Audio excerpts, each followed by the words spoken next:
I'm your host, is the Troubleman himself. Joined here by Mushiri. The stuntman, Mushiri. And to the right, Simply done. Simply done. Now, Simply done. I want to kick this off. Your top 3 moments of the season. Number 1 has to be the entire Imola weekend. McLaren versus Red Bull. Why? I'm also going to throw Ferrari in there. I'll start with Ferrari. Carlos made a comment. There's something wrong with that car which I'm not allowed to say publicly. Which the Ferrari car? Yes. Remember also Ferrari brought some updates at Imola. Yeah. And remember they said, Imola, we're going to kill everyone. I remember he was even vocal about it. Yeah. But we didn't say anything. But anyway, the most interesting bit that's the one I said that, but endelea. Okay. The most interesting bit that stood out from the Imola weekend was the McLaren versus Red Bull. Norris versus Verstappen. So Imola was the next GP after Miami. And remember Miami, now that's where McLaren brought their significant update. Yeah. That just set them on this crazy upward trajectory. That's where they said we mean business. Yes. But they actually figured out how to unlock that update at the next GP, which was Imola. Funny enough, at Imola, that's where we saw the RB20 being exposed. Yeah, that's the day I knew.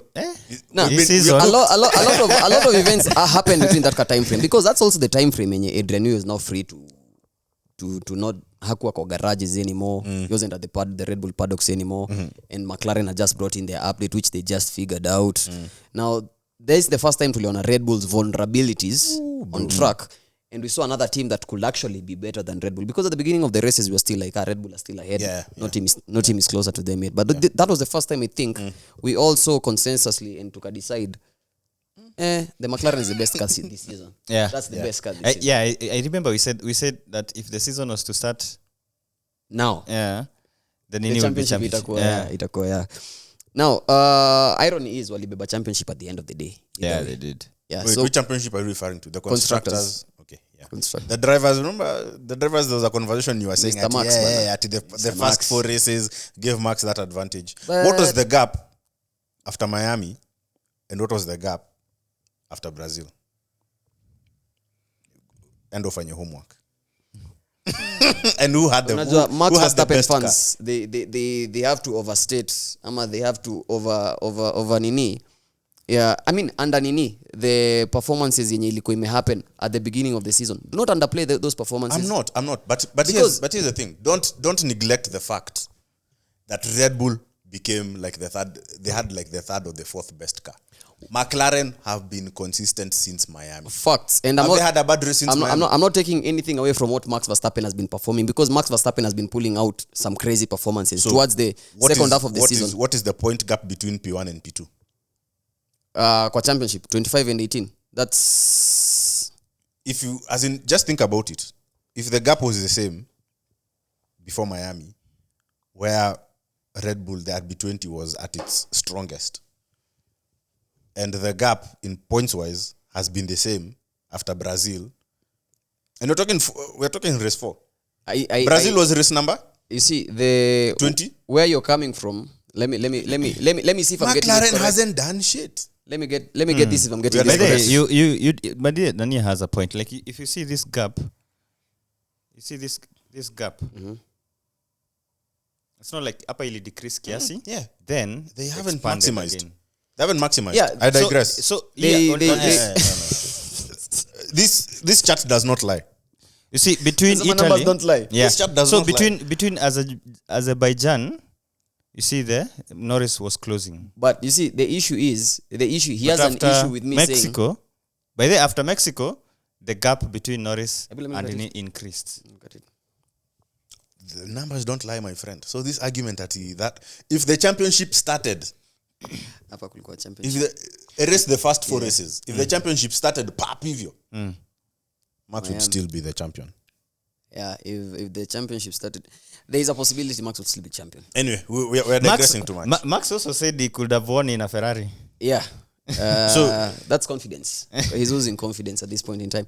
Anyway, the reason why we were having that little segment that we just had is because I said Max Verstappen his championship, his 2024 championship, was heavily reliant on the opening races he had. Because without those opening races, he wouldn't have built the gap.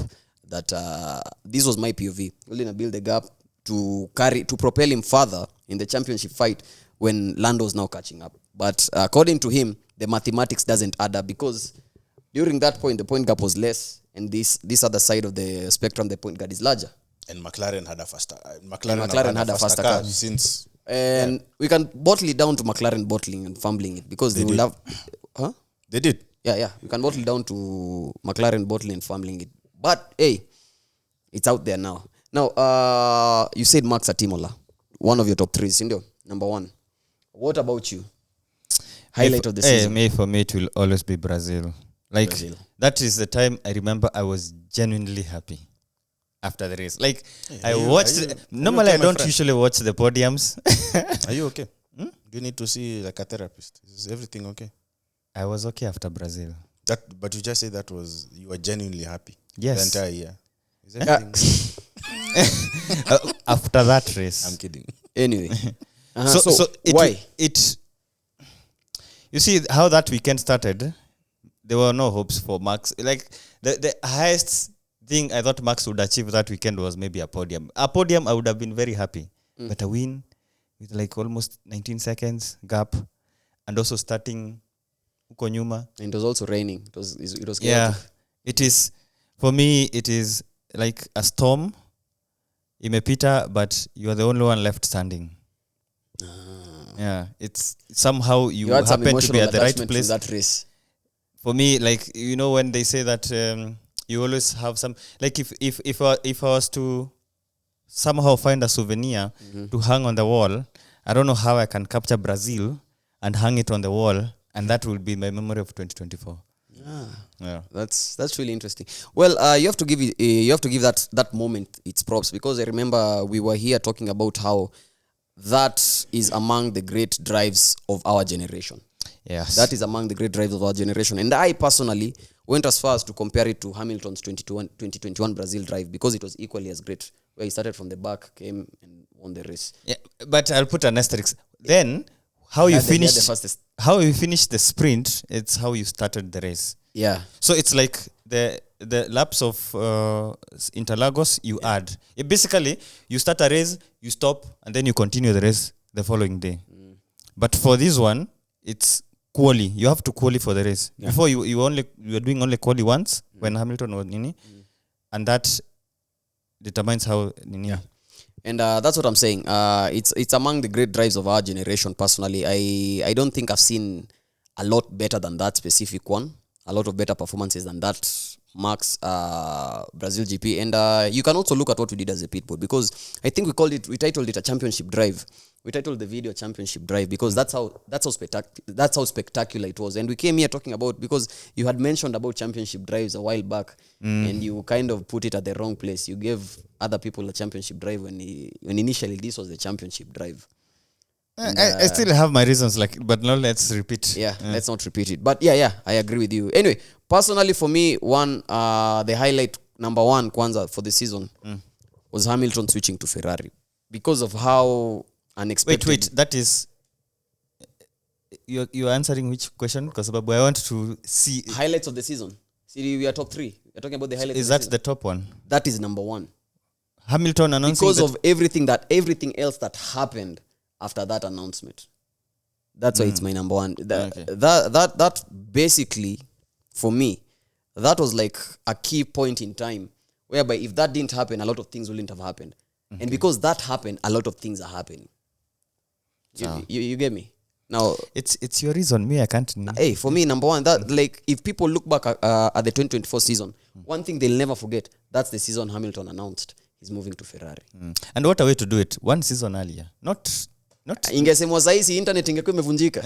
No, normally it's usually during the mid-season, summer break. Yeah.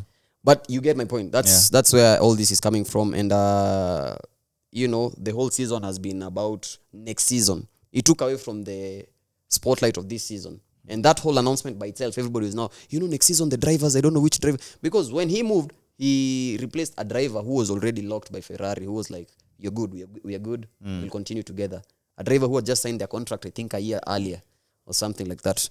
So when he moved and that domino fell, and now Carlos Sainz was misplaced, and now the teams were looking at other drivers, and because Carlos is in the market, and also these other teams are also trying to shuffle their drivers. Like the musical chairs of this year was crazy because of that one decision, and we are now seeing a lot of things happening from that one decision. Yeah, that was my number one. Okay. Yeah, over to you, Simply Done. Another highlight of the season. McLaren drama at Hungary. Yeah.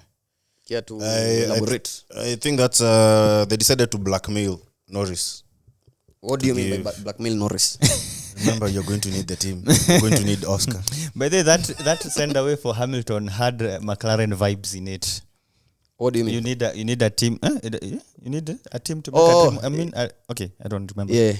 But it sounded like something that would come from McLaren more than You know what has just hit my head right now? than Mercedes. Do you guys remember when we were talking, is Formula One a team sport or an individual sport? Do you guys remember when we had that conversation? You guys don't remember when we had that conversation? Is F1 a team sport? I remember. Or an individual sport? Yeah. But anyway, that's a digression. You're talking about team orders and blackmailing. Yeah. In hindsight, I think that cost Lando a shot at the championship. Really, those were Why very do you few believe points. so? Hey. Those were some really good points. Like six, McLaren, like between P1 and P2 is 7, 25 and 8. Those are some good points that they let go. What do you think they were trying to achieve at that point in time, At particularly? that point, they didn't have some skin in the game. You throw a driver under the bus and you deal with the consequences. You maximize. But this is not the driver to be doing that with, though. Oscar What do you Piastri isn't the driver to be doing that with. You know what Oscar did to Alpine? But at that point in time, McLaren clearly had a weapon Yeah. of a car. Okay. Yeah, I see They where were you're coming chasing from. Max down. As in, there was a period this season I hated watching, as in seeing how things were playing out. Yeah? You're seeing Max here complaining. You're giving me a shit, started a shit car. And the McLaren are just... Norris was on point that day. Yeah. That weekend. Yeah? And he was even trying to prove a point. Yeah, he was trying to prove a point. And that's why I started saying in hindsight. Because I think if the team decided to like properly butcher Piastri and let Lando get that win, then like they're getting closer now to end of the year. We're talking about the America's triple header. I think some things wouldn't have played out the way they played. For example, like at Mexico, I don't think Lando would have thrown his car around Max under that curtain just to try and get Max get a penalty or something. I also don't think Cotta could have played the way it played out.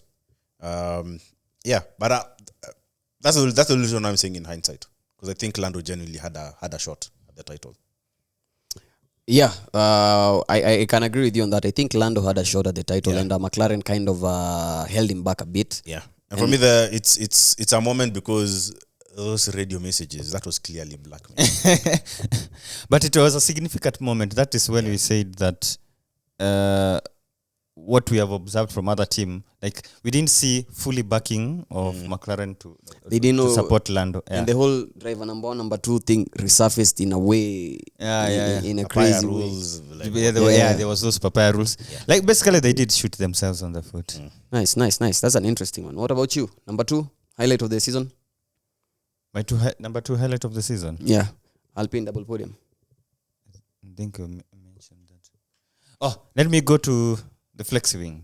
The flexi wing. The flexi wing. That one, even up to now, I don't understand how nothing happened. How nothing happened. Well, they burnt those wings. Something happened, but no repercussions.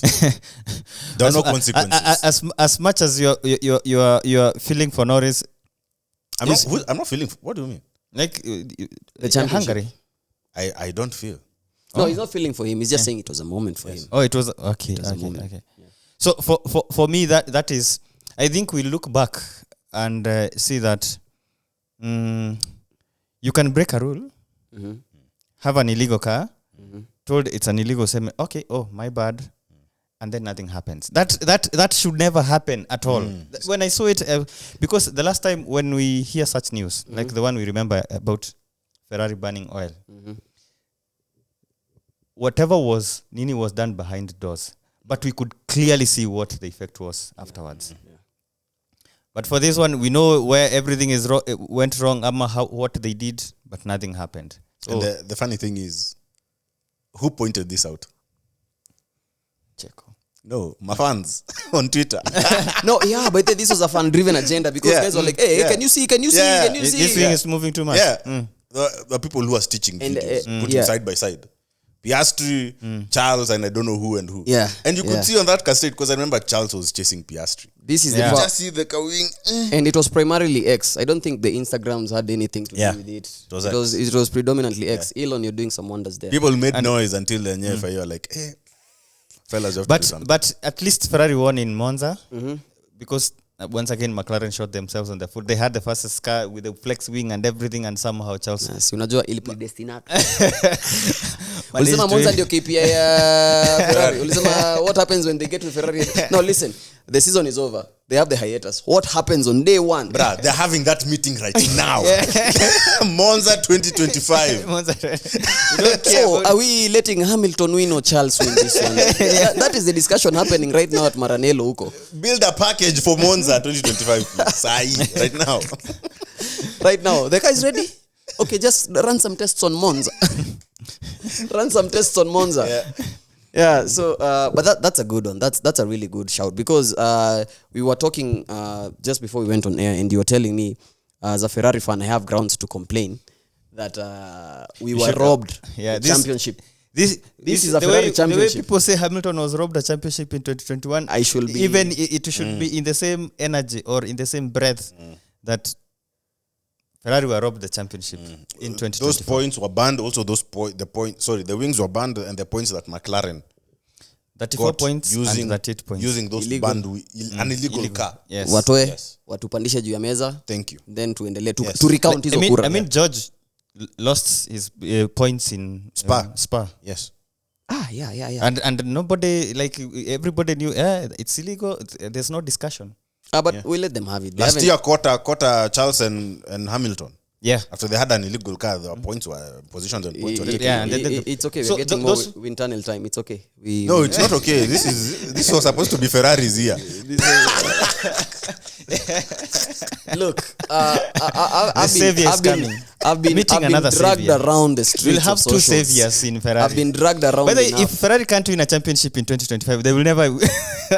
I have been dragged around enough. I don't know if you guys are in the group mkiona how I'm being dragged around huko talking about ways. You said this is your year. What is happening? Like, But it was really, like, to me in my books. listen. You are the I champion. don't even talk about next year because personally, I've always talked about how Sainz and Carl and Charles was the driver, a driver match made in heaven. Like, people underestimate Sainz. Oh my God, they underestimate him. Yeah. People underestimate that guy. People do not understand who the chili pepper is. Number 55, Senor Sainz. That guy is a bad man. That guy is a bad man. By the way, Sainz Senior will test a Ferrari in Fiorano. Okay. The Mzee. Interesting. I don't even know who's better than the other because As in, my respect for Sainz iko so juu. I don't even. Okay, I know his dad has a really good legacy, especially in rally. yeah. But if you were to ask me, the driver was like, I'm talking about this. Now, it sound weird, but Sainz is top 5 my drivers of all time. Okay. I know itakuwa weird because nafaa kuweka akina Senna and whatever, but sorry, I didn't watch Senna, so I can't really put him there. You get me? Like, you can't really put somebody in your top 5 when you didn't watch them. Okay. You get me? Yeah. I can't put sijui nani kama siku kuwatch. I didn't watch him. The drivers I watched, the ones I saw with my own eyes, akina Hamilton, Leclerc, Vettel, Sainz is definitely in there. Schumacher pia kwa hapo. Ataka siku watch for a long time. That ka small stint niliona. Na hata niliona after shamaliza hizo vitu. Me, the one I saw was in Mercedes and it was terrible, but we are digressing. Yeah. So anyway, yeah, that's mine. My take on that whole thing. So you, Mheshimiwa, what is your Ngoja, what were you talking about? Flexing. Oh, the flexing. That's yours. That wasn't mine. So my number 2 highlight of the season, Monaco cars ending in 2024. the emotions behind that Wait, race. let me rephrase it. It was transferred. The curse was still there, and it's only that it didn't. It got late. Ilichelewa. Ilipata jam, and then ikafind, oh, Monaco passed. Okay, I'll see you. Uko mbele. Come to the next race. Anyway, that was a really, really, really, really momentous moment, especially for Charles and F1 as a sport, because we don't really get to see many people race at their home turfs and win. Like it's a rare, like Hamilton has spoiled us. Hamilton ametuharibu na Silverstone. Winning in Silverstone and also winning in Sao Paulo. And being British, and okay, I know the visa, it's the one given by the government, the one in the Brazilian one, the citizenship. Okay, so what I'm trying to for Charles this year, he won in Monaco and Monza. Arguably his 2 home races. Yes. Yeah. And we are talking now about Monaco because Charles has been having a lot of bad luck, especially in Monaco. And this year is the year he seemingly ducked his bad luck. And it was really emotional because you could even see the commentary after the race. And they were talking about how, Charles' father, the late, the late, they were talking about how Charles had lied to the dad and everything, getting into that he'd gotten a seat in the sport when initially he hadn't gotten a seat in the sport, and how this was like a momentous moment for him, winning at his home Grand Prix because, Charles is Monegasque. And it's one of those things you look at. And when Formula One, if the sport ends today and we're putting catalogs of iconic things to happen, that will definitely be there. For you? I think in the sport, like the top 50, itakuwa hapo. Okay. Because I think home races have some extra weight to them. Like Hamilton winning in Silverstone, there's always some extra weight to it. Always, yeah. Yeah, or Schumacher winning in Germany. I hear like musicians who perform around the world. Yeah. They have the best time when they see they're performing at home, and people show up. Yeah. It's the same case. Like the legacy of Senna lives and breathes in Interlagos. Like anytime people go to Interlagos, there's that Senna vibe going on. I think they even have a few essays named after Senna. The Senna essays. And something like that. So for Charles to win in Monaco, knowing Monaco is also a highlight of the Formula One calendar, it makes it extra special. Yeah. Mr. Dan, simply done. Round off your top 3. Last for me would be K-Mag playing wingman for Hülkenberg at Miami during the sprint race. K-Mag was like, no one is going to overtake me. Even if it means pushing you off the track. But he did get some... Yes, yeah. He got some serious penalties. And which contributed a lot to the race ban. Yeah. So in the sprint race, Hülkenberg was P7. And K-Mag was behind him. And he was really trying to ensure that at least Haas start scoring some points. So K-Mag just decided to cause damage behind. I think there's this famous incident. I think it's K-Mag and is it in Piastri? But K-Mag just decided, screw it. No one is going to pass me. And he was just rough on the road, despite people just complaining, hey, K-Mag. And by then there was even there was some uproar after the sprint race because fans were like, no. This is unacceptable. Driving. This. What is this? But if you think about it, the Viking himself. Yes, as in we're talking about points. These are crucial points for us. Yeah. And we know K-Mag is a thug. Yeah. Hey, but then, are you going to miss K-Mag as much as I'm going to? I'm going to miss him. Definitely. We're going to miss him. Yeah. He's one of those. There's an iconic battle you like mentioning. Ile K-Mag na pale nyuma. They always have this battle going on. This K-Mag and who? There's always this battle. I don't know which race it was. Was it Yuki and K-Mag and Nick De Vries? Yeah, there was a lot of mugging and thugging between K-Mag and Nick De Vries. Yeah, K-Mag and De Vries, they gave us a wonderful 2023, yeah. 2023. Yeah, it was especially the Canadian GP. I loved it. These guys were always at each other's throats. Is it they retired both of them, Mama? In Canada? No, De Vries retired, but K-Mag didn't retire. Oh. Yeah. It was always special. Yeah. It was always special.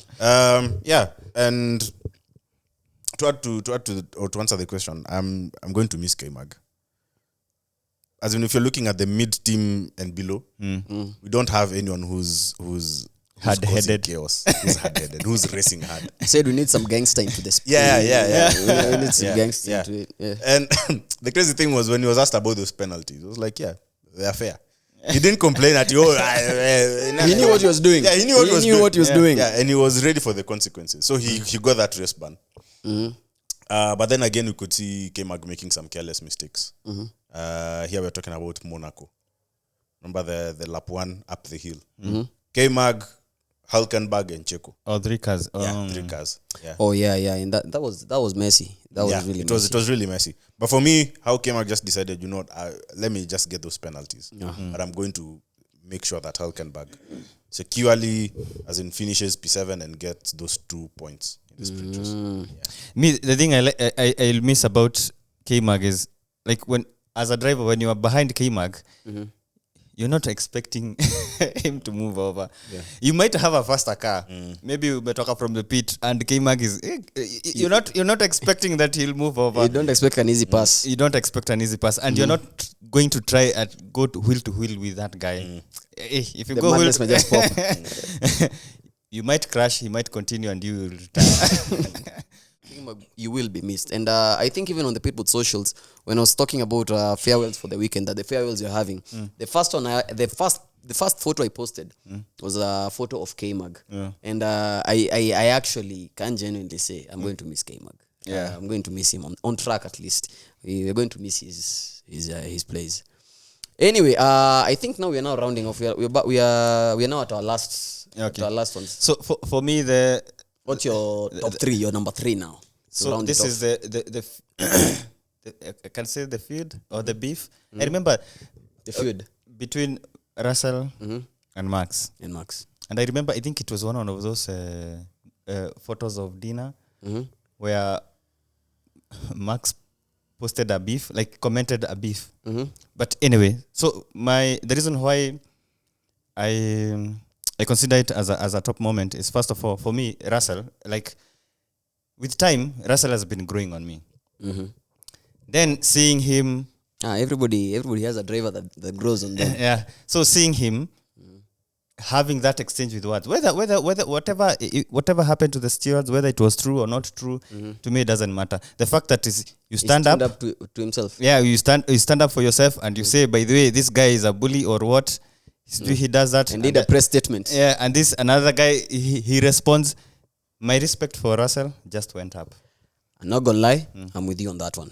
I know Max has done me so many solids, so many favors that I let him get away with murder. And but the fact that he never bullies my driver, I'm talking about Charles now. The fact that him and Charles has always Last been year. fair. It's always been like fair. It's all fair in love and war. Year. Because they were warring on track. Which one do you want to use? The Singapore? Was it Singapore last year or something? Where he muscled him off the track. I think the one I remember is Las Vegas, turn 1. Was it Vegas or Singapore? I remember it was Las Vegas. I remember the Las one he Vegas. muscled him off track. Yes. Yeah, it was Las Vegas. Yeah, but more often than not, I'm confident in Charles' ability to take on Max. So I'm never really worried about it. Okay. And I know Max is respectful of Charles. He's never been off talking crazy about Charles or anything like that. He's always been respectful. But with the George Russell situation, I also had some respect to George because he actually doubled down on the dinner thing that they were doing. He said they don't want to sit with Max. Yeah, I think they were supposed to sit together, and they moved. And that shows you, like, listen, I know they're mad for the moment. It's the heat of the moment and everything. But I kind of respected George for standing up to himself because Max is a guy who most people back down to. Yeah. Most people back down to. But George standing up for himself, hey, kudos to George. Yeah. And I hope Mercedes will be competitive next year because I would really like. You see, I remember one time Russell being interviewed. He was saying like I think I don't know which was it. Which race was it that Piastri held George back? So George didn't get a chance to fight with Norris, and I think Norris won that race. So he was saying that he would like to. Basically, what he was trying to say. He would like to have a shot fighting, like going toe to toe with either Max or Norris. And I hope he can take them. Yeah, he looks like he has the confidence to take them. Yeah. And even the way he talks, even the way he expresses himself, he looks like he has the confidence to do it. And when I saw him let Hamilton pass in Abu Dhabi, it was like you know that pass made sure that Hamilton had more points for the time they were teammates. Oh, okay. Yeah, if they went to Abu Dhabi tied in points since they were teammates, like cumulatively. Okay, so whoever finished ahead of the other one in Abu Dhabi would have, we say, the more points for the period they were in. Yeah. And Russell let Hamilton pass. pass. It was a big man moment for you. Like he's the bigger man. Yeah, So Say you're sticking with he let Hamilton pass. Yes. You're sticking with it. Yeah. Okay. Team LH. Yeah, you know who to go for. You know who to go for. Rounding up my top 3. I think number 3 is not going to give Lando. I'm going to give it to Sainz in Melbourne. Coming from the appendicitis surgery and coming in and winning your immediately the next race. Like it was a moment for me personally. I can say he basically proved his doubters wrong. Like because people are is he going to recover on time? Is he going to be the same? Because he's lost some weight. I don't know how much weight an appendix costs. Yes. Whatever. But I remember Albon, who was also had his appendix removed, was joking with Sainz. That's a few grams less for your car. That means you'll be faster or something. But prepare yourself because you might feel something missing in your body when you're moving. Because these cars are moving with high G forces. You'll feel a lot of movement than normal. Yeah. Which if you ask me, that's a plus. Because these drivers, they feel the tire slipping with their butt. They can feel the car slipping. No. With their behind. You think it's a plus to feel your guts move? In these racing cars, when you feel like the rear axle is losing traction. Yes. No. That's the boils. I'm sorry. Yes, it's the same. It's the same. You see, that's an uncomfortable feeling if you're not used to. Until you get used to it, that's when you'll be okay with it. Agree to disagree. My Since it was his first race back. Yeah. But now I'm sure he is already used to it. No, he's already used to it. We don't know yet, but unless somebody asks us that. Okay. The appendix is such a small thing. I know. It's not like they're taking But a it huge also chunk. bulks up with all the nasty stuff you eat that actually ends up ikikwamia hapo. Sio ndio giza ya binadamu ama? Yeah. Anyway, that's our top 3 highlights of the moment for the season. Now, moving on to driver, team, and melon of the season. Driver, team, and melon of the season. Who wants to kick this off? Ama should I? Okay, so I'll start with driver of the season. My driver of the season this season has been Charles Leclerc. Really? He hasn't done anything spectacular. He hasn't done anything spectacular. Why? But Why is he? How can I put it? I have some biases with Abu Dhabi especially. Because that's the first time, like we've always talked about Hamilton, Brazil 21 from last place to first place, although he had a good car. We've also talked about Max Verstappen. There's a time he started at the back of the grid, came huko hadi uko mbele na vitu hizo, si ndio? But we never really saw it with Charles Leclerc because Charles Leclerc is touted as a future world champion. We never really saw it with Charles, and this was the first time I actually saw it. Oh, he has never had those kind of drives. Yeah, and this is the first time I saw it, and like I'm now crossing off a bucket list of things Charles can and can't do. So I'm looking at them and I'm like, okay. Because he can come from the back. Yeah. I don't want to say Charles has been rough around the edges before, because I think it's the atmosphere and the place he's at that's actually made him lose his head. Because in 2022, that's a championship. People say he messed up himself, but I blame the environment he was at more than I blame him and his driving. Now, this season has been a season of maturity for Charles, according to me. And why I say that is because whenever we depended on Charles to be reliable, he was reliable. And the first parts I saw this, Abu Dhabi last year, when he was talking about, give me the gap to X and X so that I can try and do X. And like, he's been super inventive, he's been creative, and this and that. Also, lap 1, I don't know if you guys saw lap 1, with the chaos of Abu Dhabi this year, all the chaotic things that were happening. The awareness, the situational awareness of Charles Leclerc to build up all those places when everybody was trying to salvage something. That's elite driving for me. And I looked at him as a driver and I was like, I'm confident in him being the driver for our challenger for next year. And looking at him, the season, the growth, because I think the wins in Monaco and Monza, did a lot for his confidence and maturity, because there was a time he was falling off to Sainz, Yeah. and people are like, I think Sainz is the better driver, and people are talking about Sainz is more mature and this and that and this and that. Did Ferrari let the wrong man go? Yeah, and things like that. But he again reestablished himself and said, look, after this win, I think he got his confidence back, and he was also trying to be a team player at moments.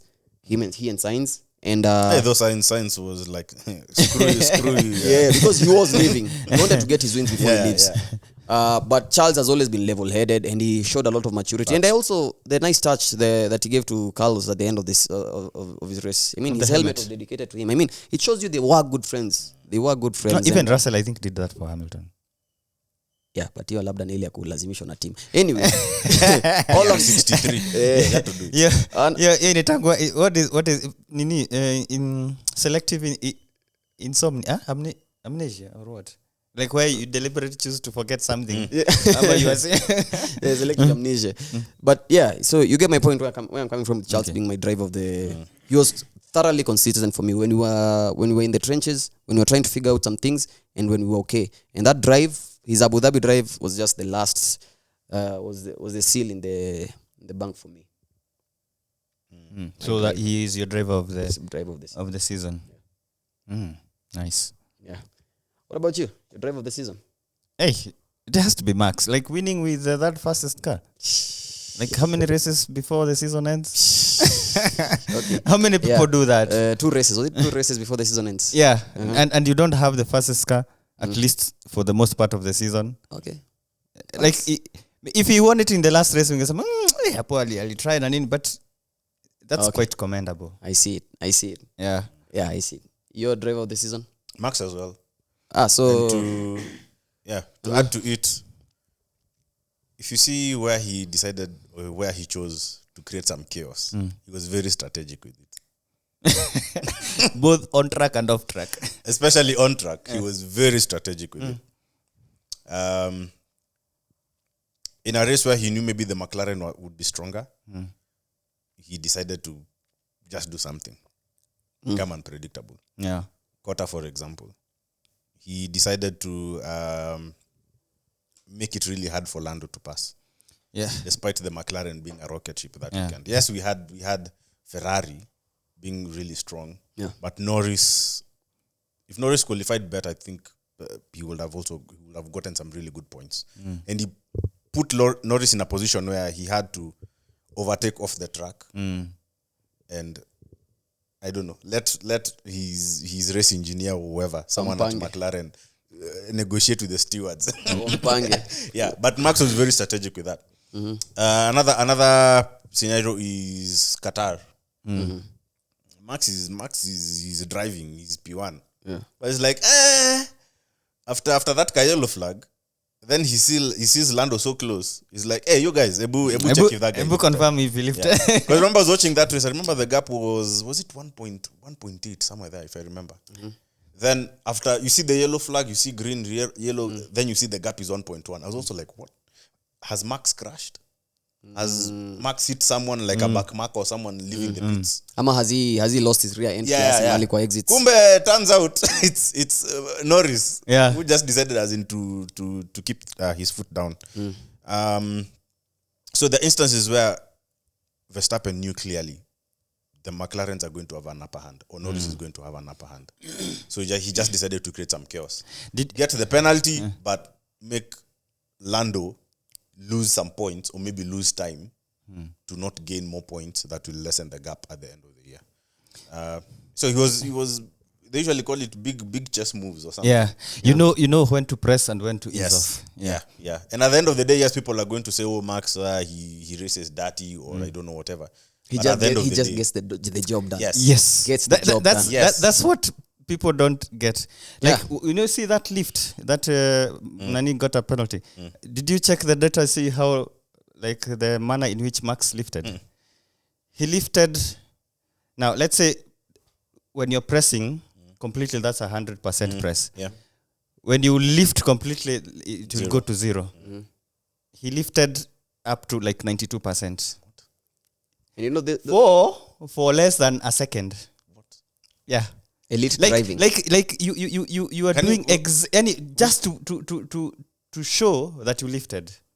And you know the pedal travel it's so small. Yeah. Yeah, I know the I'm trying to 0. So 0 is off, 100 is fully pressed. yes. 92%. So trying to get that sweet spot.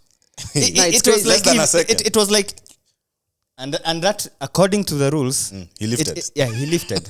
So that's what people sometimes don't get about Max. The computer has imeona. He lifted. Computer Yeah. has seen I lifted.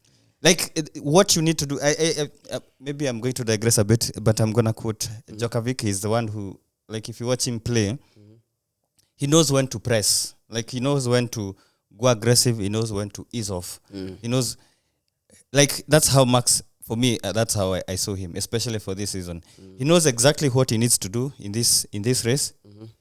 Like, for that Nini, he knew just needed to lift kidogo. But overall, if you see from the data, he didn't lose that much time. But still, he did whatever was needed to Nini. And then at the same time, keeping tabs on Nini. And also, I mentioned about the leg Interlagos during the aborted start. Like, he knew what people are supposed to be doing. Yeah. So people come complain, oh, Max, but people have to know the rules are there and they apply the same for everybody. It's up to you to decide how to use those rules to your advantage. That's I can see where you guys are coming from now with that, with the whole Max thing. FIA. Okay, so team of the season. Well, for me personally, team of the season will have to be, because I'm not giving it to McLaren, Haas. Team of the season. No, Alpine. I'll give it to Alpine. And the reason I'm going to give it to Alpine was because of the second half part of the season.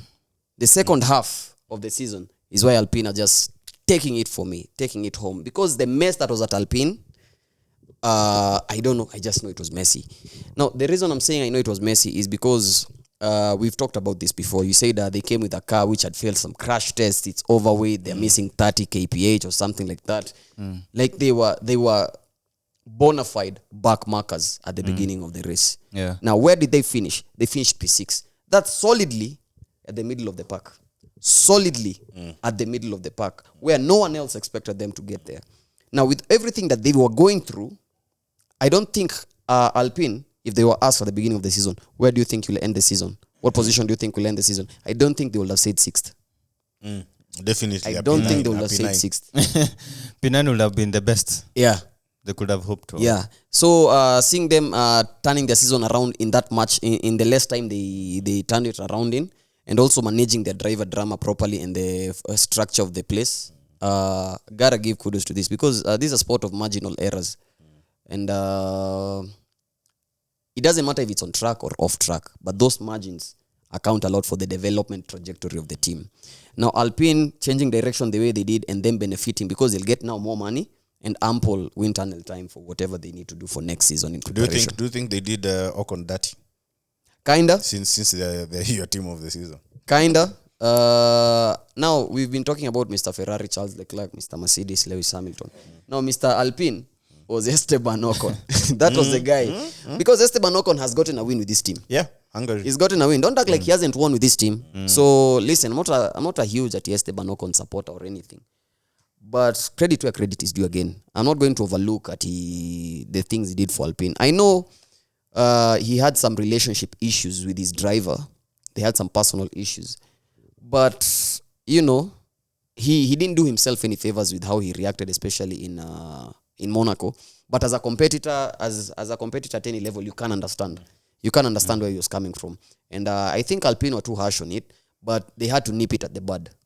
They had to get rid of the situations early, draw clear lines. And the fact that Gasly was also really, really good, they had to make a decision. And they were like, listen, you've been with Ocon all this time, and I know X, Y, Z, but thank you, Ocon. Is there another race that Ocon was forced to sit out? I don't think so. But there's something happened during the year and you were feeling bad for Ocon. There was just something else. Remember the consequences? Oh, the consequences was him being let go. Yeah. So, with that, I have to give props to Alpine. The structure they've made. Akina Ryan Reynolds on a pump door pale inaonekana inafanya kazi. So, but wamebahatika. They got lucky towards the end of the season. That double podium did miracles for them. Yeah. So, and it's funny.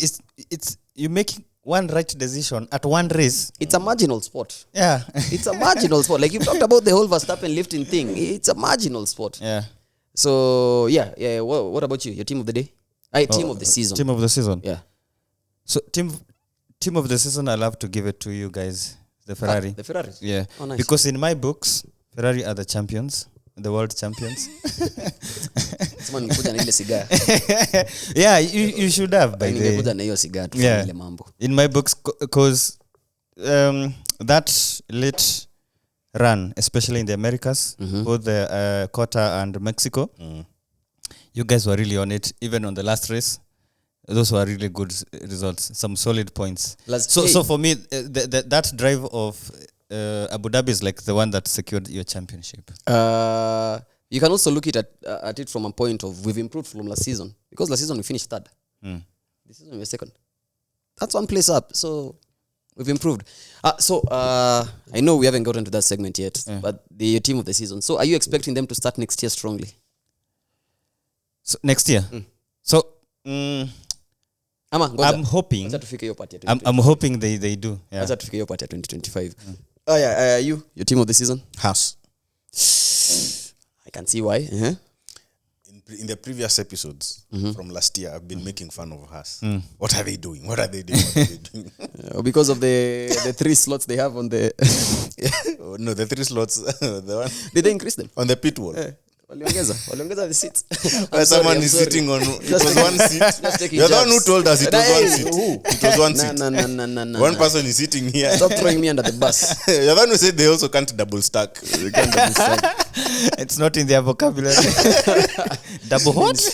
I didn't say that. Anyway, they started this year differently. Yeah, they had a different vibe to them. And the performance from the first race, from P7, the lowest event was a P8. Then it was just P7. Yeah. Seeing how Hülkenberg was getting into Q1 easily. Yeah. And in I think it's Abu Dhabi. There's a place where He was on provisional pole. Yeah. At some point, he was like, In Q3, senior? Yeah. He went faster than Max on the first yeah, one. Yeah. And we've seen, as in, it wasn't like a one-time thing. We've seen Hülkenberg drag that car into P7, as in into some crazy positions where we didn't see Haas do that before. So, change in team principle, they let Gunther go. They brought Ayo Komatsu. Yes, the Williams sponsor. Kidding. You know, Williams also has they have a Komatsu. We have even have a Kenya. Kuna basi, kuna nganya inakuwa imesponsoriwa na Komatsu. You just see a Komatsu on the road, and I'm like, God damn it, they go to Kenya. We should have taken a photo. You haven't seen them? No. They do the Thika highway route a lot. They go, I think, to Thika or Juja, either of them. Komatsu. With Yeah, what there's one Komatsu? with Komatsu. It's a super metro. Okay. Listen, it is my personal mission to send you guys that photo. Okay, My personal mission. Yeah. So they've been really consistent. They are now churning out upgrades faster than last year. They seem to have a really good hit rate with their upgrades. Remember the previous years, plus I've also made fun They just of fixed Haas. their pipeline. They've always brought their significant update at quarter. Home ground. With a new livery. Gunther For has the met whole his season. KPI. Gunther has met his KPI. And a bald eagle kwa marketing kidogo. A bald eagle mbiu inapita hapo. And Gunther has met his KPI. Anyway, so seeing them turn things around this season from race 1, for me they have been the team that I've been keeping an eye on, and it's sad to see both drivers go, Hülkenberg and K-Mag, because I really think Haas deserves to have like at least drivers. one experienced driver, if not 2, because I think they can seriously challenge Aston Martin for that P5, if not P6 next year. Question: do you think Hülkenberg specifically, because he's moving on to a team on the grid? Yeah. Do you think he's made a mistake leaving Haas? Because the team he's going to is a messy team. Yes, it's a messy team. He's going to kick Sauber. It's right now we can clearly say it's a downgrade. And I don't think Sauber next year going to turn up with a car that's going to beat Haas. So I don't know what's in it for Hülkenberg apart from driving for a German team. I don't see anything. who is the Could be. who is the who are the driver pairings for 2025? The Haas driver pairings. It's Oliver Behrman and Oliver Behrman and Ocon. They have a decent lineup. The Oliver Behrman one is the only asterisk. I mean, Ocon is he's a bona fide midfielder. Yes, but Not to put it in a disrespectful way, but he's a guy who will consistently kwa drivers championship atakuwa hapo mapi 9 10 8 there. yes, but does he have the track record of being like a development driver? Yeah, that's But is he going to a development team? Yes. In what sense? Haas is still developing. Yeah. Plus, remember they just got Toyota on board, so they are looking to, as in, they are gearing up to be better, not just 25 but also 2026 and onwards. Okay, seeing where Ocon has been in previous times, Racing Point, Alpine, and now going to us. These are teams I think that will work out for him well. Well, we have no doubt, but Let me paraphrase my question. But Haas could do better with two. Let me paraphrase it. Sorry, let me just land. Haas could do better with two experienced drivers, because we've always seen like the backmarkers or the teams at the bottom. They're the ones who are always introducing rookies into the grid. Okay, so So paraphrase. they're basically sacrificing their own ambitions in the Constructors' Championship to become part of a pipeline for like a team that's selling them engines, if I can put it that way. Okay, you talked about Sainz and Williams and thinking about how he's regressing career-wise. Do you feel the same for Ocon? Going to Haas from Alpine? Because you've talked about Haas being a developmental team, they're still trying to get better in V2 Kaiser. Yes.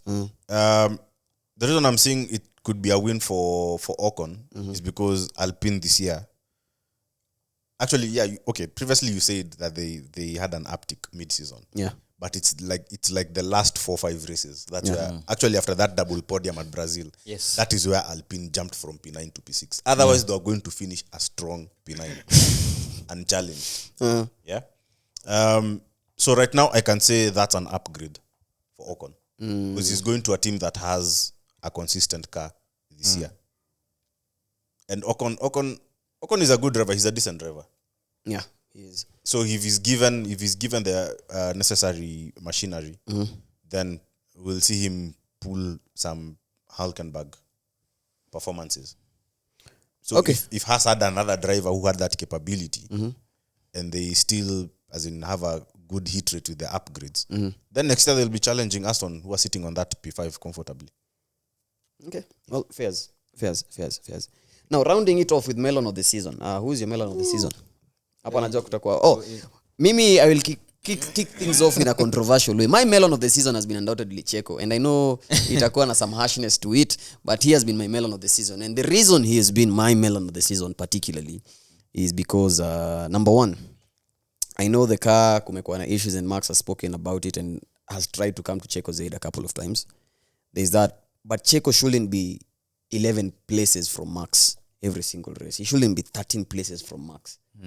He shouldn't be... Max is wrestling with this thing, trying to get it at top 5 finish. He shouldn't be P17, P18. What are you doing there? You get me? Like, if you look at where Max is in the champ, Max has won the championship. Not even looking where he is at the champion. He's won the championship. The worst thing Checo can do is get a P5. He's not that. Yeah. So, and I know a lot of people have been on his case, but he hasn't done anything to help his cause. He hasn't done anything to help his cause, because there's no way we are watching at qualifiers na wewe unajua Q3 to watu wanatoka wewe jua tu Perez ako hapo. There's absolutely no way we're watching qualifiers and you're expecting a Red Bull to exit at Q3 or Checo setting a provisional pole. That's a new low for him. A new low for him, and I'm not saying it in any form of disrespect. I'm just putting it out there that he should have done better, and I know he knows he should have done better. I know I don't know anything that was happening behind the scenes. I don't know about anything behind the scenes, but I do know that's not where he wants to be on the constructors, on the drivers chart.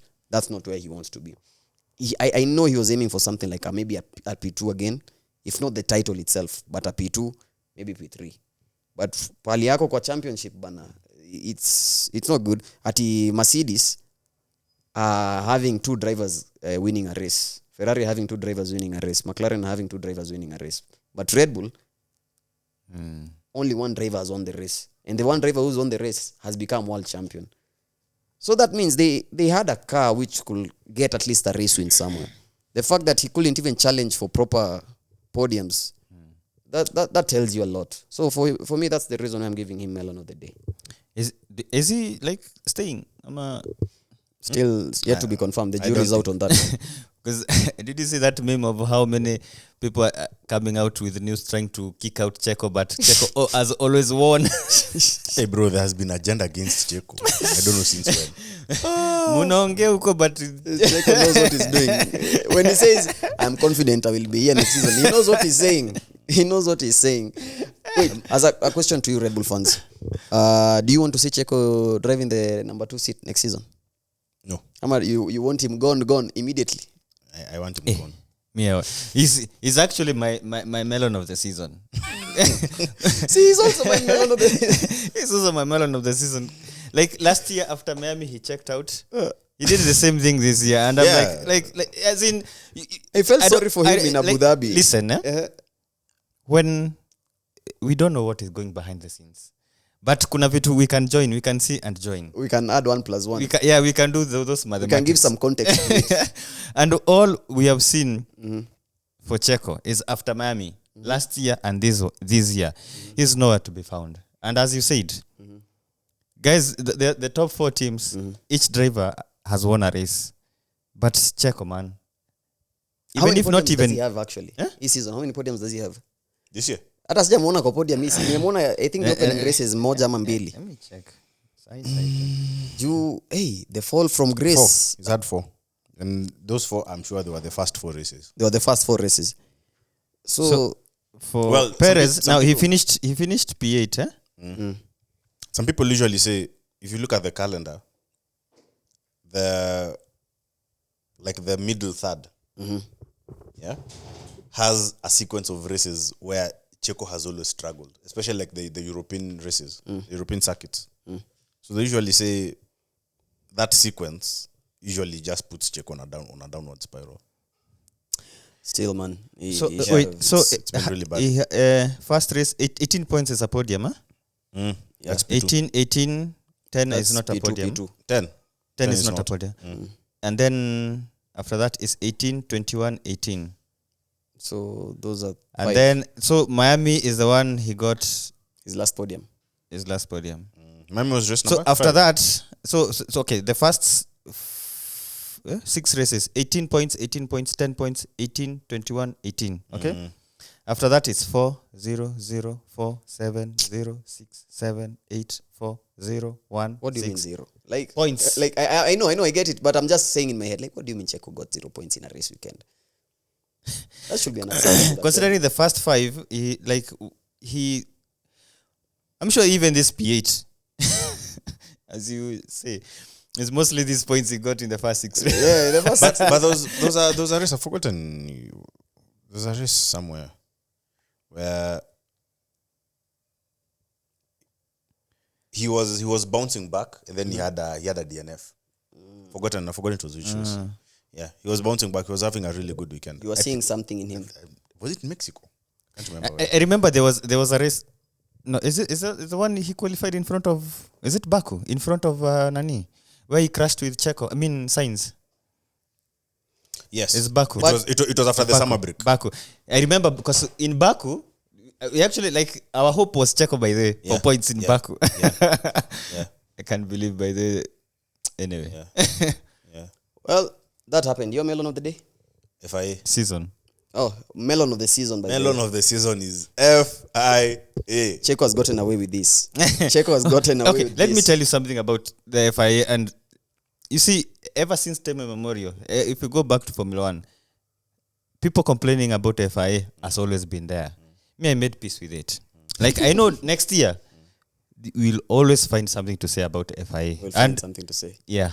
And when you look at it, one of the reasons why I think it's a problem, especially in Formula 1, you see in football, something occurs, how whistle is blown. If you need nini, VR inakuwa checked. Isn't it?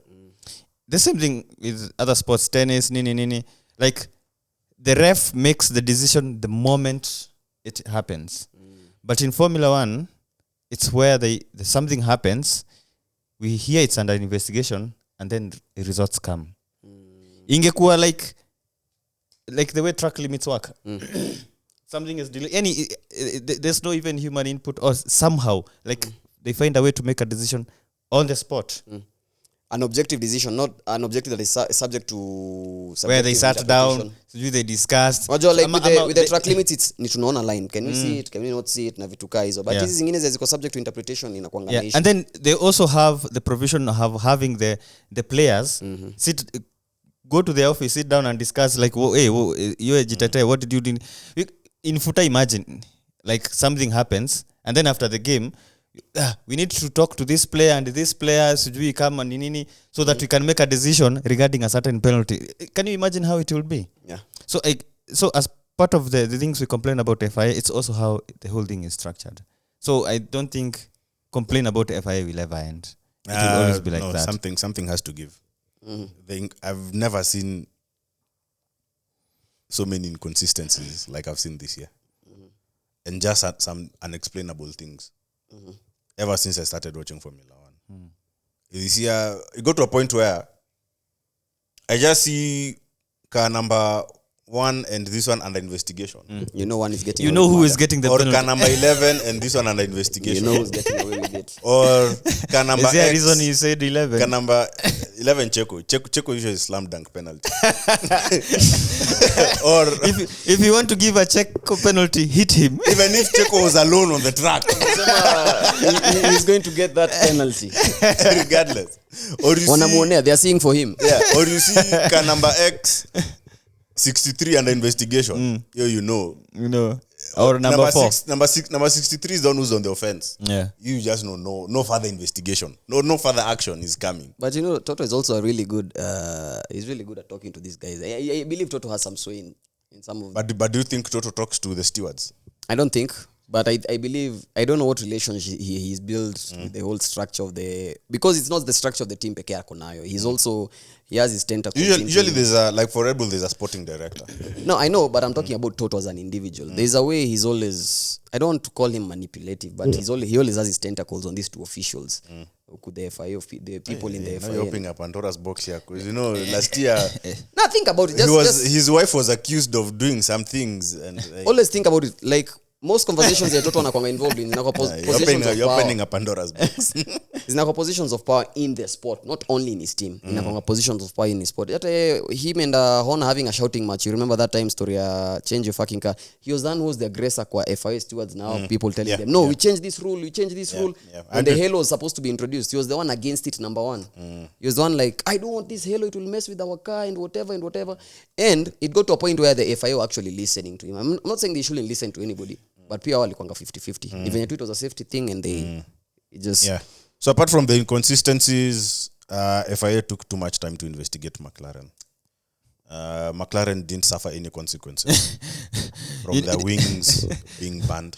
They were told, the wings are flexing. Okay, so we are going to put a device to monitor. To monitor. And they didn't put it on McLaren, they put it on a Williams. As in, we're just like, what the hell? Yeah? As in, McLaren now, it's as if McLaren now had those tentacles that you're talking about. Yeah? It says Zach Brown is doing everything. Zach Brown got the total recipe. He got the total recipe. Yeah. Because, you know, he and Toto aren't far much. The same. They are basically the same guy because Toto is also the face of the team. Zach is also the face of the team. Anyway. Yeah. So anyway, as we round this off, you know, this is the last episode of the season, so we are going to give you something special. Do you care to give us some 2025 foreshadowing? Do you have any hot takes? Anything? 2025 foreshadowing as we wrap this off. You know, it will be a minute before they hear from us. So I see Max and Russell taking each other out. Yeah. What do you mean by taking each other? They don't play for the same, or they do not drive for the same team. They believe in 50-50. They're dating and it's 50-50. Oh, well, that. Well, they're both Europeans, and I hear those guys, they go hard on 50-50. They go hard on 50-50. Expect that feud to continue growing. To cook. Yeah. We expect Mercedes v Red Bull part 2. with now George and Max. George and Max, yeah. I know Lando will be in there, but Lando is not the guy or the kind of guy to be like exchanging words and everything. Yeah. Or nini. So even if Lando is a victim, he'll just be like, okay, I'll concentrate on the next Lando race. no wins. Oh, but sorry. I know. He has a few wins now. But I know Russell is not going to back down, so I can't wait for that. You're waiting for a Max v Russell continuation. Yes. Okay. What about you? You have any hot takes on the 2025? Yeah, I Give us some foreshadowing. think the Drivers' Championship will be more interesting than the Constructors' Championship. Why so? One, we know Red Bull, they're not in the Constructors' fight next year. Unless they find a way We shall accept. of taking signs from Williams. Hey, Bana, you have little faith, Bana. A year of losing faith. Constructors. Yeah? Constructors. So long as Maybe- Checo is not there. If If, the- maybe- if Checo is there, I'll personally hand over that trophy But- in the beginning but- of the but- season. You can't But hand who's it over a- anymore. but wait, It's no longer in your wait. camp. Who's available? It's Who is no longer in your available? camp. Who is available and is better than Checo right now? No one. That's the thing. They are not in that fight next year. Next year it will just be another McLaren and Ferrari fight. And please, Ferrari, you guys, you need to pull up. I can't stand another papaya. Yeah. A papaya rain. You can't stand the papaya Yeah, rain. this is domination. FIA, you need to Stand the clap papaya down on rain. this By guy. the way, did you hear that interesting stat? Whoever wins in Abu Dhabi wins the championship next year. That's interesting. Since Nah, cannot since- live in a since- world whereby Lando Norris is since champion. Since Max No, won wait, the 2021. I cannot No. live in a world where Max has won No. 21, 22, 23. Abu Dhabi. No, he has won 4. Nah, he won 23, but 24, he's still champion of 24. No, I know he has won 4. Yes. His first championship was in 21. Yeah, and so he he won won the 20, 22, yes. He's 21 Abu Dhabi. Yes. 20, 21, 22, 23, 23. 24. And if And you, before that was Hamilton. and if you caught Lando's radio message, it was like, yeah, we want the constructors, as in this has been our year. Next year is going to be my year. Bruh. Yeah. Yeah, the warning has been issued. Yeah. But the Drivers' Championship, I reckon that will be sweeter. Yeah, Because I we are don't know. going to see Norris. We are going to see Charles. And we are going to see our boy Hamilton. I think Max it will be in the picture. Piastri, I please, I think- need you to pull up. I know for sure. All I can say Manze. for sure is I know Max is not winning that championship. What? I can say that for sure, and not because of a lot of things, because of the whole managing in happen pale Red Bull at the moment. What do you mean? The cars are shit. If you guys give him another shit car like this season, But bruh, they brought an update. Was it quarter? ni sawa. And we could see their bit. Even Max was happy. It's okay, but I'm just saying I don't think he'll be there. No, I'm not ruling him out from the championship. I'm saying I don't think he's the one who's going to win it. He's definitely going to challenge for it. I'm not saying he won't challenge, but I don't think he'll win it. Kwanza with the child coming and Are you everything. okay? Biscuit, what are you saying that? I expect him. Keep children out of this. No, listen, you remember ile story who's this driver mwenye alikuwa naambio ati how did you know he would back out? Back out of that corner. Yeah. He has a child. He has kids at home. Who was that? I don't know. It's an iconic line. We'll have to dig it up. that doesn't must be apply a- to K-Mag. It has to be an those retired old drivers. Because I remember that. How quote, did but you it know he was September. going to back out of that corner? He has kids at home. That is a Sigma moment. That is a top Sigma. Like basically he knew if you want to see your child today, don't go into that. But then you think about Because Max also has that aggressiveness to him. Because see the rumors that he told George, "I'll put you in a fucking wall." Sorry for cussing. So he knows where hapa kunaweza kuwa na accident, hapa kuwezi kuwa na accident. So next year he'll be in positions whereby he knows if I overdo it, Max is a bull. I'm in a position whereby I'm not seeing a little mini PK. You get me? And I'm not saying it's a bad thing, but somebody also mentioned this out to me. Liniambia Vettel stopped winning again. I know I always find a way to let a Vettel kwa conversation. Vettel stopped winning his championships after the birth of his first child. Yeah. So when they brought that angle in, and Max has always been like, yeah, I don't want to do this for life. I want to, retire, go right into the sunset. Na vitu kai. So I think this was the last championship for him. And I'm not saying he can't win more. I'm just saying that's what I think. But he will definitely challenge for it. But I think next year, like you said, is a Charles and Lando story. I know guys are asking, oh, Hamilton, nini. But I don't believe Hamilton's issue was Mercedes per se. Me, I can say, I think his issue was these cars, the ground effect cars. Like kuna mse ali bring it, ali table the discussion. There's somebody who tabled this argument and said there are some drivers who are just not adaptive to these cars. Yeah. So I think next year will be like a learning curve for Hamilton. I know he's arguably the greatest of all time, so he doesn't maybe need learning curve. He has too much experience, but he also has to get used to the new layout of the steering. Now the fact that they're not allowing him to do post-season testing with Ferrari, Toto, they're not allowing him to do it. I know it's complicated and all that, but I don't know because Sainz has already gotten in his Williams seat. It's said it was Hamilton's choice. We will talk this off the cameras and I'll explain some things. But kuna a lot, so atakuja next year. He'll have to honor his contract until because driver contracts end at December 31st. So he'll have to wait till December 31st so that 1st January next year 2025 he can now do whatever with Ferrari, and Ferrari cannot do some tests because they have to test him on the old cars before they test him with cars. Like a lot's going on. So I think it will be actually an incubation year for Hamilton. An incubation in a sense whereby he finally he regains his form. First, the most important thing is to regain his form. By regaining his form, he just needs like 3-4 wins consistently. And we know he's back in consistent podiums to know he's getting his form back. But I know Charles, because amekuwa na these cars, amekuwa the developing driver with these cars. He's the one they've been using to develop the cars. I know next year itakuwa tu another upward trajectory. And like you said, what Lando said, I just think it will be a title fight between them two.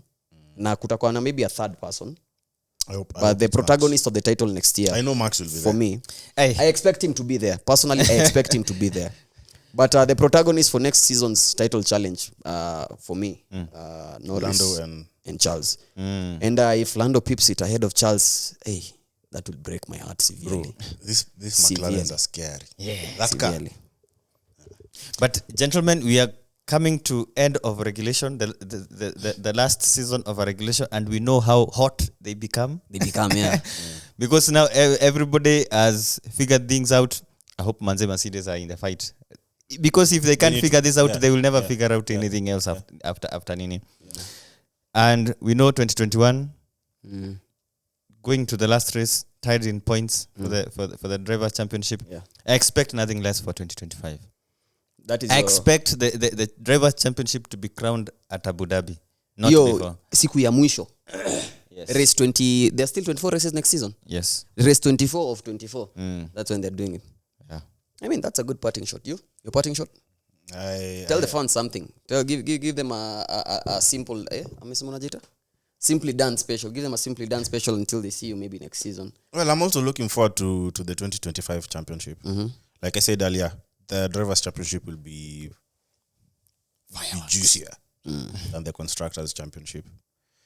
Yeah, but I'm seeing it being like a four horse race. Charles, Hamilton, Norris, and Max. If Mercedes decide to pull up with something, then George definitely might join that picture. That's what we want. Yeah. And I'm also looking forward to the rookies who will be joining next year. So we have Jack Doohan, who just drove for Alpine. Yeah, Abu Dhabi. There is Gabriel Bortiletto, who will be driving for Kick Sauber. There's the Brazilian. Who else? Oliver Behrman, sorry. Kimi Antonelli for Mercedes. But I want to see Kimi Antonelli. I want to see that's a lot of pressure, because as I said, like the last time a rookie went to, let's say, a top team. Yeah. I think it was Hamilton. It was actually Hamilton. When he went straight to Ferrari. And he was second. And that championship. He came second in the championship. I mean, that's... So if it seems like people forget who Lewis Hamilton is. He's that guy. He's been that guy since... and then I'm not saying why nimeanza kukua Hamfosi. I am not saying... But it's fact. So ni Hamfosi ama Timilton. The amount of pressure that Kimi will be subjected to next year. I hope he's ready to handle it. Yeah. And in Formula 2, he's not doing anything spectacular. I know Prema, they had a shitty car, but Behrman has been pulling some shit performances on top of Antonelli, so I don't know how he's going to perform next year. Then there's this other rookie with an asterisk, Hajar. Isaac Hajar. Yeah, so now that depends on Checo exiting and Helmut Marko deciding who's taking that number 2 seat and who's replacing whoever's from Racing Bulls. so that Haja can get up. But there's something I said about Red Bull where I said they were losing their ways. Red Bull, like, you go there and say, Yuki, you have 5 races. Prove yourself or you go. Because Red Bull has always been known to be doing that. You give these drivers chances and you see how they perform. They don't impress. Yeah. Hakuna time ya developing. How Checo has lasted there is so uncharacteristic of I'm Red telling Bull. you, those brothers from Breaking Bad wako pale tu kwa ofisi zake na the Red Bull officials. There's absolutely no way Checo has lasted this long. But anyway, we digress. But I watched the behind the scenes of some scenes from that Nini. But we'll talk about it later. Yeah. Anyway, so that's been out from the Pitboard discussions where the checkered flag is just the beginning. We hope you enjoyed the show. Happy holidays to anybody listening and watching this. Happy holidays from your boy Ace, the trouble man himself, and definitely the Statman Mushiri and Simply Done. I'm just done now. Just done because we are done. We aren't done. We'll catch you. I think the next episode will be next year. We'll come up pre-season testing and something like that. But we'll try and keep you updated on our socials on how we are going to do things. Kutakuwa na maybe a few shake-ups here and there. But pray for us. Vitu ziende vizuri. We want to do this for you guys next year and many more years. Do it to the best of our ability. Sindio? Yeah. Better equipment, better things, like kila kitu. Tusaidie tufike to the top. For those guys who subscribed and got us to 100 on YouTube, we really appreciate that. Here's an applause for you, a moment for you. Thank you for getting us to 100 subs. Keep on subscribing, keep on telling your friends. If you want to join our community, you can hit us up on any platform and DM us. Maybe if you want to join the WhatsApp group, we'll send you a link. And my parting shot. So see you. Happy holidays and catch you next year. Yeah? Peace. Peace out.